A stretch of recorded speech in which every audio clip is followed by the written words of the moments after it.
If you've launched your first online course, it can be incredibly exhilarating to build it, to do all the pre-launch work, and then launch week comes, you get all those students in there, you pat yourself on the back for all the money you made, and then you close the doors to the course and you go, what now?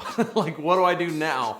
In this video, I'm gonna talk about two very important things you wanna do when you close the doors to your course so that you're ready to continue building new courses, to reopen that course down the road, and to continue growing your online business. This is day 51 of Crush It on Kajabi in 90 days. And if you're thinking about jumping on Kajabi, then use my link below, lanesebring.com/Kajabi. You get a 30-day free trial, 30 days to try it out, see if you like it, see if it's the best fit for you.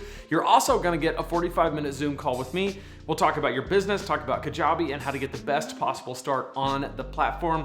And I'm also gonna give you my $25,000 course launch email template, which are the exact emails and email strategy that I used to launch my first course, which made over $25,000 in the first 3 launches. I want to give you all of that as a way to say thank you for using my link, because it is an affiliate link, so I do get a small commission when you use it. So if you appreciate what we do on this channel and you're gonna jump on a Kajabi anyway, then I would appreciate it so much if you use my link. All right, so I'm gonna get right to it. If you've launched a course, the 2 things that you wanna make sure you do is get feedback and make improvements. You have a really good opportunity with your first launch to see how your course does, to see how it stacks up, to see if there are any bugs or quirks in it that you didn't see before because maybe you put it together, you got those students in there, and only then can you see that it's not really doing what you thought it would do, or maybe this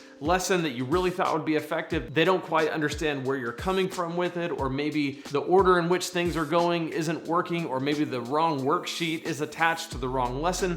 These things can happen, and when you get feedback, you're able to make improvements. So the way that I would get feedback is, number 1, in your welcome sequence, I would include an email inviting feedback. And it's much better to get it through email than in the comments of the course, which you can deal with it within the comments of the course, but it's also something that you wanna do, if you can, in private instead of having these kind of conversations in front of everybody.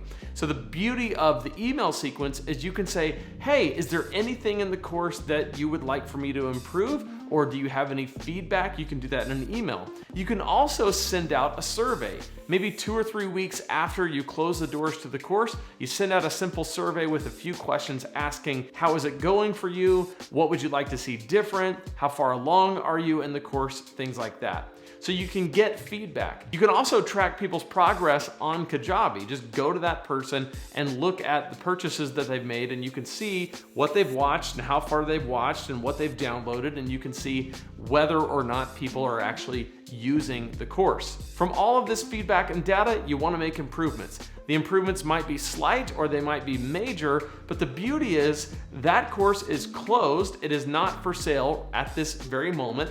You do have students in there, but your improvements are only gonna make their experience better, so it's not something that they're probably gonna be upset about. So get the feedback, make the improvements, and then when you open it for the second time, it will be a new and improved product that you can be even more proud of. At this point, you can try out Kajabi using my link below, lanesebring.com/Kajabi. Be sure to subscribe to this channel so you don't miss any videos in the series, and let me know in the comments what questions you have so I can answer them in future videos. At this point, you can check out this playlist right here where we'll go even more in depth into Kajabi and answer any questions that you might have. So click right here on this playlist and I'll see you in there, and we'll talk more about Kajabi.